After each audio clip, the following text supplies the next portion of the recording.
欢迎来到沪江网校韩语课堂。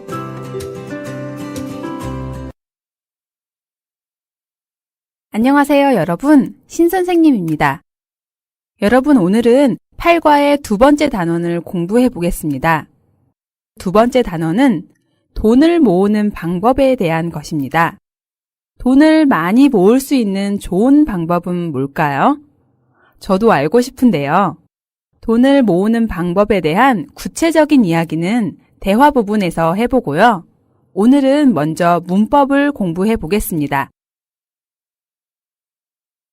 오늘 먼저 공부할 문법은 자면입니다. 자면은 어떤 의도나 목적을 가정해서 그 조건에 따라 어떤 행동을 하려고 하면서 뒤에 오는 문장에 그런 조건을 나타낼 때 사용합니다. 쉽게 얘기하면 으려면이나 기 위해서는과 비슷한 의미입니다. 앞에는 목적, 뒤에는 그 목적을 이루기 위해 해야 하는 일 같은 것을 씁니다. 그래서 보통 자면의 뒤에 오는 문장에는 해야 한다, 할 필요가 있다, 는 게 좋다와 같은 표현이 잘 어울립니다. 그럼 예문을 통해서 좀 더 자세히 살펴볼까요? 1번. 경제를 살리자면 투자를 늘리는 게 최우선입니다. 먼저 이 문장에 나오는 단어의 의미를 볼까요? 살리다는 우리가 3급에서 배운 사동사를 공부할 때 나왔는데요. 의사가 우리 아이를 살렸다처럼 사람이나 동물 같은 것의 생명을 계속 이어가게 하다의 의미입니다. 또 전에도 배운 적이 있지만 전공이나 적성을 살려서 취직하고 싶다처럼 경험이나 경력 같은 것을 활용해서 쓸모가 있게 하다의 의미도 있습니다. 그럼 이 문장에서 쓰인 경제를 살리다는 무슨 뜻일까요? 네, 상황이 좋지 않아서 제대로 기능을 하지 못하는 경제를 제대로 기능을 할 수 있도록 만든다의 의미입니다.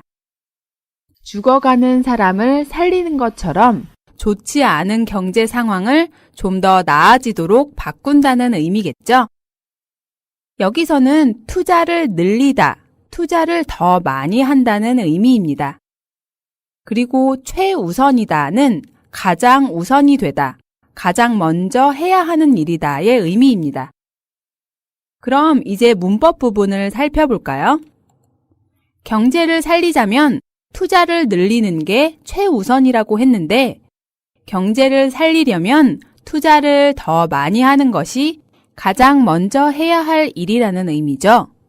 설명을 좀 더 덧붙이자면 경제를 살리려는 것이 목적인데 그 목적을 이룰 수 있는 조건이 투자를 늘리는 것이라는 겁니다. 그럼 다음 예문도 볼까요?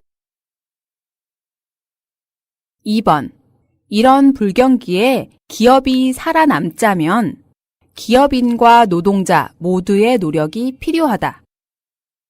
8과의 주제가 생활경제라서 예문도 경제와 관련된 새 단어가 많이 나오네요. 여기에서 불경기는 경제활동 상황이 좋지 않은 것을 말합니다. 경제활동 상황을 나타내는 경기라는 단어에 아니다의 의미를 가진 불을 붙여서 만들어진 단어입니다. 불경기와 반대 의미의 단어는 경기라는 단어에 좋다의 의미를 가진 호를 붙여서 호경기라고 합니다. 불경기, 호경기와 비슷한 의미로 더 간단하게 경기가 나쁜 것은 불황, 경기가 좋은 것은 호황이라고도 많이 사용합니다. 함께 알아두시면 좋겠네요. 그리고 살아남다는 보통 어떤 것이 죽지 않고 살아서 남게 되다의 의미인데요. 여기에서는 어떤 일이 어느 분야에서 망하거나 실패해서 밀려나지 않고 계속 남아있다는 의미입니다. 기업인은 회사, 기업을 운영하는 사람을 의미하고 노동자는 노동력을 제공하여 일을 하고 그 대가로 돈을 받아 생활하는 사람들을 의미합니다. 책의 예문을 구체적으로 살펴보면 이런 불경기에 기업이 살아남자면 기업인과 노동자 모두의 노력이 필요하다라고 했는데 경제 상황이 좋지 않을 때 기업이 망하지 않고 잘 살아남으려면 이런 목적을 위해서는 기업인과 노동자가 함께 노력해야 한다는 조건이 필요하다의 의미입니다. 회사를 성공적으로 잘 경영하려면 기업인과 노동자 모두의 협력과 노력이 필요하겠죠? 다음 예문도 함께 볼까요? 그림 공부를 제대로 하자면 해외 유학을 가는 게 좋을 것 같다. 여기에서 외국으로 유학을 가는 것이 좋을 것 같다고 말했는데요. 외국으로 유학을 가는 그 의도나 목적이 뭐예요? 네, 바로 오늘 배우는 문법 자면이 쓰인 부분이겠죠? 그림 공부를 제대로 하려면의 의미입니다. 문법의 의미가 잘 이해가 되시나요? 그럼 계속해서 다음 예문으로 넘어가 볼까요? 큰 정치를 하자면 사소한 일에 너무 신경 쓰지 않는 게 좋다. 이 문장은 무슨 얘기인가요? 큰 정치를 하자면 이라고 나와 있는데요. 우선 정치가 무슨 의미인가요? 네, 대통령이나 국회의원 같은 사람들이 사회나 그 나라를 위해서 하는 일을 정치라고 합니다. 그럼 큰 정치는 도대체 무슨 뜻일까요? 정치가 크다? 크다는 일반적인 것보다 그 정도가 더하거나 더 중요하다는 의미 또는 영향력이 있다의 의미죠. 그래서 큰 정치라는 것은 역사의 흐름을 바꾸거나 이끌어갈 정도의 중대한 정치를 의미한다고 해석할 수 있겠습니다. 사소하다는 작고 중요하지 않다는 의미죠. 사소한 일, 사소한 물건이라고 사용할 수 있습니다. 그러니까 큰 정치를 하기 위해서라는 목적을 이루기 위해서는 사소한 일에 신경 쓰지 않는 것이 조건이 되는 것이죠. 그래서 자면이라는 문법을 사용해서 큰 정치를 하자면 사소한 일에 너무 신경 쓰지 않는 게 좋다라고 표현할 수 있습니다. 자, 그럼 이제 마지막 예문을 볼까요? 교육이 제대로 되자면 무엇보다도 지금의 입시 위주의 교육이 없어져야 한다. 먼저 단어를 살펴보면 입시는 입학시험을 의미하고 위주는 어떤 것이 중심이 되는 것을 말합니다. 좋은 교육을 하려면 입학시험 중심의 교육을 하면 안 된다는 이야기를 하고 있는데요. 여기에서 교육이 제대로 되자면이 의도나 목적을 말하는 부분이고 이것을 이루기 위한 조건이 바로 입시 중심 교육이 없어져야 한다는 부분입니다.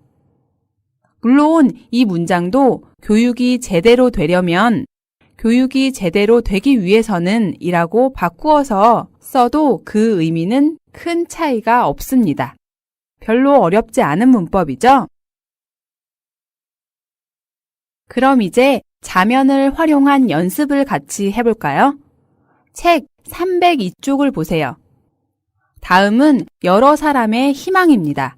그 꿈을 이루려면 어떻게 하는 것이 좋은지 충고를 해주세요. 책에 나와 있는 그림을 잘 보고 그 옆에 문장을 보세요. 그리고 그 꿈, 목표를 위해 필요한 조건을 여러분이 조언해주는 연습입니다. 먼저 첫 번째 그림을 보면 축구 선수의 말이네요. 꿈. 저는 외국에 나가서 선수 생활을 하고 싶어요. 이 사람은 외국에서 축구 선수로 활동을 하고 싶은 꿈이 있죠. 외국에 나가서 선수 생활을 하려면 의사소통이 중요하겠죠? 그래서 책에서는 이렇게 조언하고 있어요. 외국에 나가서 선수 생활을 하자면 영어를 잘 해야 할 거예요. 그래야 감독이나 다른 선수들과 생활하는데 문제가 없겠죠? 외국에서 선수 생활을 하는 것이 희망사항이고 의도하는 것이니까 외국에 나가서 선수 생활을 하자면 이라고 목표 문법을 사용해서 표현할 수 있습니다. 2번. 책의 그림을 보면 댄스 가수 그림이 보이네요. 그리고 꿈이 뭐라고 했나요? 네, 저는 춤추면서 노래하는 댄스 가수가 되고 싶어요. 라고 희망사항을 말했네요. 여기서 댄스라고 쓰지만 발음은 댄스라고 많이 발음합니다. 댄스는 외래어이고 춤이라는 뜻이죠. 여러분이 생각하기에 춤을 추면서 노래하는 댄스 가수가 되기 위해서 필요한 조건이 뭘까요? 제 생각에는 댄스 가수가 되려면 무엇보다도 춤을 잘 춰야 할 것 같은데요. 그래서 선생님이라면 이렇게 조언할 거예요. 춤을 추면서 노래하는 댄스 가수가 되자면 무엇보다도 춤을 잘 출 수 있어야 해요. 그러니까 춤 연습을 많이 하세요. 여러분은 어떤 조언을 하셨나요? 이렇게 댄스 가수가 되자면 이라고 써서 그 목적이나 의도를 가정해서 말하고 뒤에 하고 싶은 조언을 덧붙이시면 되겠네요. 3번. 저는 프로게이머가 되려고 요즘 매일 10시간씩 연습하고 있어요. 프로게이머는 직업으로 컴퓨터 게임을 하는 사람을 말하죠. 이 사람은 프로게이머가 되고 싶어서 열심히 연습하고 있군요. 이 사람이 꿈을 이루기 위해서는 어떤 조건이 필요할까요? 여러분이 한번 조언해 보세요.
프로게이머가 되자면 꾸준히 연습하면서 대회에도 많이 참가해서 실력을 키우는 게 중요해요.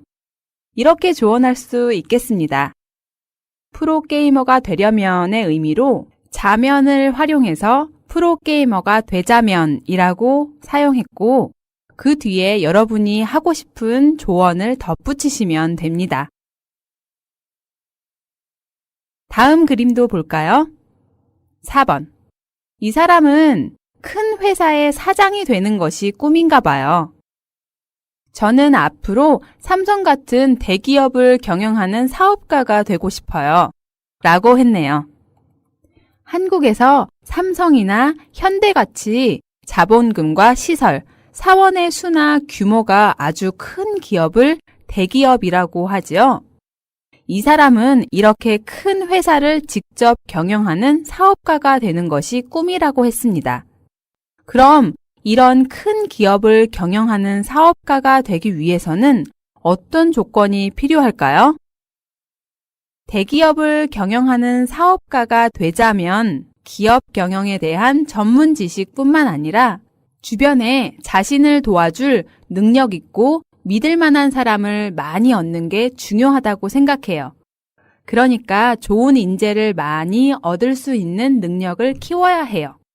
이렇게 말할 수 있겠죠? 사업가가 되기 위해서라는 목적을 가정해서 말하고 싶으면 자면을 사용해서 사업가가 되자면 이렇게 활용하시면 됩니다. 이제 마지막 그림을 볼까요? 그림을 보니까 나라를 위해서 일할 정치가를 뽑는 선거를 그리고 있네요. 국민을 대표해서 나라의 중요한 일을 결정하고 진행하는 사람들을 정치가라고 하는데요. 이 사람의 꿈은 정치가가 되는 거군요. 먼저 책에 있는 내용을 볼까요?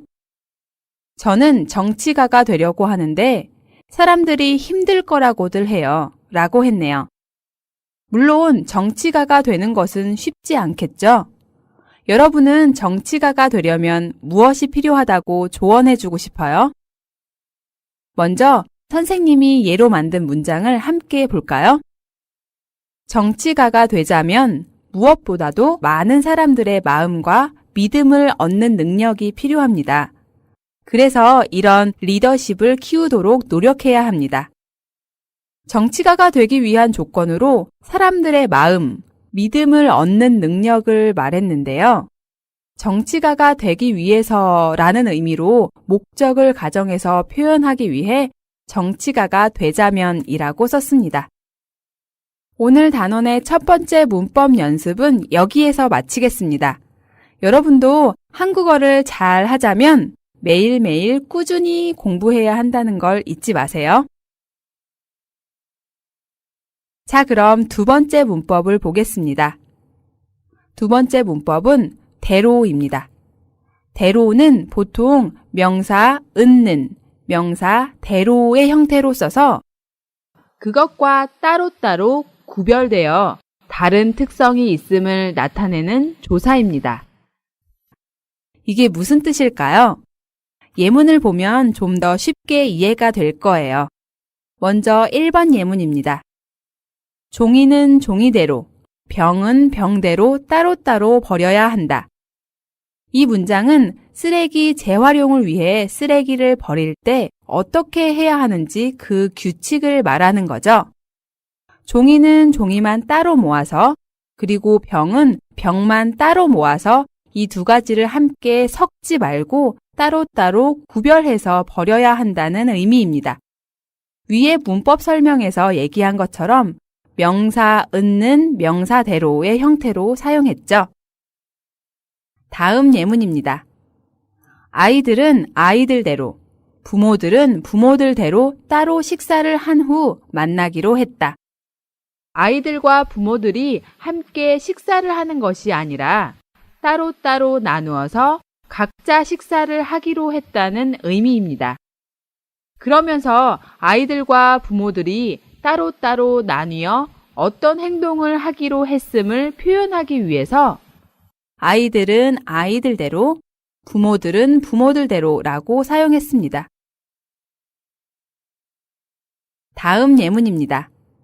떠난 사람은 떠난 사람이고 나는 나대로 내 살 길을 찾아봐야겠어. 이 문장은 떠난 사람과 나를 따로 구별해서 말하고 있는데요. 여기에서 떠난 사람이라는 것은 나와 헤어져서 나를 떠난 사람이라고 해석할 수 있고 죽은 사람이라고 생각할 수도 있습니다. 어떤 사람이 나와 헤어져 나를 이미 떠나거나 죽었으니까 이제 그 사람과 상관없이 나의 길을 가겠다는 의미입니다. 살 길을 찾는다는 의미는 내가 어떻게 살아야 할지, 무슨 일을 해서 먹고 살지 그 방법을 찾는다는 의미로 해석할 수 있습니다. 이해가 되시나요? 여기서는 나는 나대로 라고 써서 나와 떠난 사람을 따로 떼어서 말하려고 한다는 것을 잘 이해하시면 되겠습니다. 다음 문장도 볼까요? 기업은 기업대로 인재를 구하기 어렵다고 하고 취업 희망자들은 취업 희망자들대로 취업의 문이 너무 좁다고들 하고 있다 라고 했는데요. 먼저 어휘를 보면 인재는 능력과 재능을 가진 사람을 말하죠. 취업 희망자는 취직을 하려고 희망하는 사람들이고 취업의 문이 좁다는 취직할 기회가 별로 없거나 그 경쟁이 너무 높아서 취직하기가 어렵다는 의미입니다. 여기에서 기업과 취업 희망자들을 구별해서 각자 다른 상황, 입장이 있다는 것을 설명하고 있습니다. 기업은 기업대로, 취업 희망자들은 취업 희망자대로 라고 써서 양쪽을 구별했습니다. 다음 문장도 같이 볼까요? 중국 학자는 중국 학자대로, 한국 학자는 한국 학자대로 역사에 대해 다른 목소리를 내고 있다. 여기에서 목소리를 내다는 어떤 의견이나 주장을 한다는 의미인데요. 다른 목소리를 내다는 서로 다른 의견이나 주장을 한다는 의미입니다. 문법 부분을 보면 중국 학자와 한국 학자를 따로 구별해서 각자 다른 상황이나 입장이 있다는 것을 설명하는 겁니다. 그래서 중국 학자는 중국 학자대로, 한국 학자는 한국 학자대로 라고 썼습니다.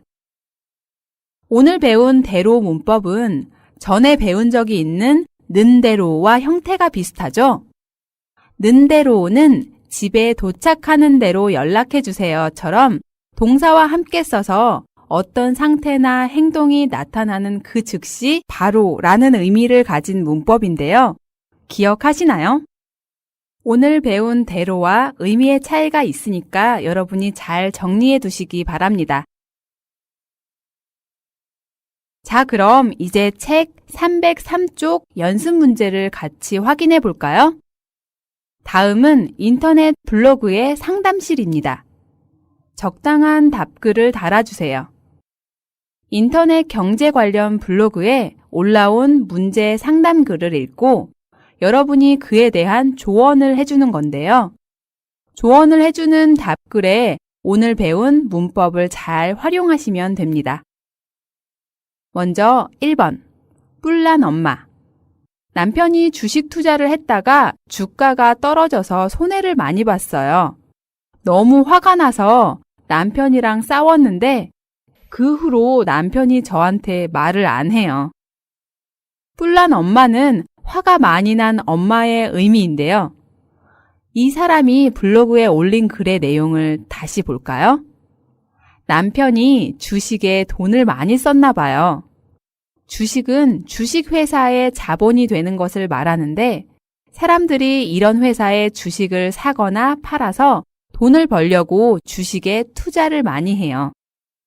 그런데 주식의 가치는 항상 변하는데 주가가 올라가면 이익이지만 주가가 떨어지면 자신이 투자한 금액을 잃게 되니까 손해를 보게 됩니다. 남편이 주식 투자를 했는데 문제가 생겨서 남편이랑 싸웠다는 얘기네요. 아내도 이런 상황에서 아주 힘들겠지만 남편도 자신이 할 수 있는 상황에서 가정 경제를 위해 노력했는데 손해를 봐서 아내와는 별도로 남편도 자기 나름대로 아주 속상하고 마음이 아플 거라는 얘기를 할 수 있겠죠? 그래서 답글을 보내면 어떻게 보낼 수 있을까요? 손해를 많이 봤으니 남편은 남편대로 속상하실 거예요. 부인께서 먼저 남편에게 사과를 하시고 앞으로는 서로 의논해서 투자를 하도록 하세요. 라고 나와 있네요. 이 문장처럼 남편은 남편대로 라고 써서 아내와 구별해서 따로 남편의 상황이 있다는 것을 말할 때 쓸 수 있습니다. 2번 연습을 볼까요? 무주택자. 계속 아파트 값이 오르고 있는데 정부는 아무 노력도 안 하는 것 같아요. 여기에서 무주택자는 자신이 소유하고 있는 집이 없는 사람을 말합니다. 이 사람은 아파트 값이 올라가는 상황에서 정부가 이 문제에 대해 아무 노력도 안 한다고 불만을 말하고 있네요. 그럼 어떻게 답글을 올릴 수 있을까요? 어떤 내용의 대로 문법을 활용할 수 있을지 먼저 생각해 보세요. 정부의 주택 정책에 불만이 있는 국민인 이 사람과 구별되는 입장에 있는 상대는 바로 정부가 되겠죠? 그래서 정부는 정부대로라고 써서 국민과 구별되는 특성을 가진 상대의 상황이나 입장을 설명할 수 있습니다. 정부는 정부대로 주택 문제를 해결하기 위해 노력하고 있을 겁니다. 조금만 더 정부를 믿고 기다려 봅시다. 이렇게 조언할 수 있겠네요. 다음 연습도 계속 볼까요? 아이디가 IHE204라는 분이 이야기를 했네요. 저희 집은 아주 가난해서 항상 제 삶이 불행하다고 생각돼요. 부자들은 모두 행복할까요? 가난해서 인생이 불행하다고, 행복하지 않다고 생각하는 사람이 그러면 부자들은 모두 행복할지 묻고 있네요. 여기서는 가난한 사람과 따로 구별해서 설명해야 할 대상이 뭘까요? 네, 바로 부자겠죠? 그래서 부자를 사용해서 부자는 부자대로 라고 쓸 수 있겠습니다. 부자라고 해서 모두 행복하지는 않을 거예요. 부자는 부자대로 인생에서 어려운 문제들이 많고 불행할 때도 있을 거예요. 이렇게 쓰면 되겠죠? 다음은 GREEN7이라는 아이디를 쓰시는 분이 질문했네요. 저는 펀드에 투자하고 있는데 친구들은 부동산에 투자해야 돈을 많이 벌 수 있다고 하네요. 어떻게 하죠? 펀드는 주식 같은 것에 투자하기 위해 모이는 자금을 말합니다. 부동산은 집이나 땅 같은 재산을 말하고요. 이 사람은 자기가 가지고 있는 돈을 어디에 투자해야 돈을 더 많이 벌 수 있을지 상담을 하고 있어요. 여기서 펀드와 부동산을 구별해서 쓰면 되겠죠? 그래서 펀드는 펀드대로, 부동산은 부동산대로 라고 표현하면 됩니다. 그래서 어떻게 답글을 쓰면 될까요?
펀드는 펀드대로, 부동산은 부동산대로 투자 가치가 있으니까 잘 생각해보고 결정하세요. 이렇게 쓰면 되겠네요. 그럼 마지막 연습입니다. PEACE라는 아이디를 가진 분이 질문했네요. 불경기여서 회사 형편이 나쁜데 직원들이 일은 열심히 안 하고 월급을 올려주지 않는다고 불평만 해요. 이런 직원들과 계속 같이 일을 할 수 있을까요? 여기에서 PEACE는 직원과 구별되는 상대, 다시 말하면 사장이죠. 그럼 사장과 구별되는 상대인 직원이라는 단어를 이용해서 직원들은 직원들대로 라고 쓸 수 있겠습니다. 답글을 보시면 불경기에 회사 형편이 어려운 점은 이해가 되지만 직원들은 직원들대로 적은 월급으로 어려움을 겪고 있을 거예요. 직원들이 더 열심히 일할 수 있는 마음이 생기도록 어려운 상황일수록 직원들의 대우를 좋게 해주는 것도 나쁘지 않다고 생각합니다. 이렇게 쓰면 되겠죠? 여기까지 선생님과 함께 연습을 해봤는데요. 여러분은 여러분대로 저와 다른 내용으로 꼭 자신만의 문장을 만들어서 답글을 해보세요. 我们来做个小练习吧。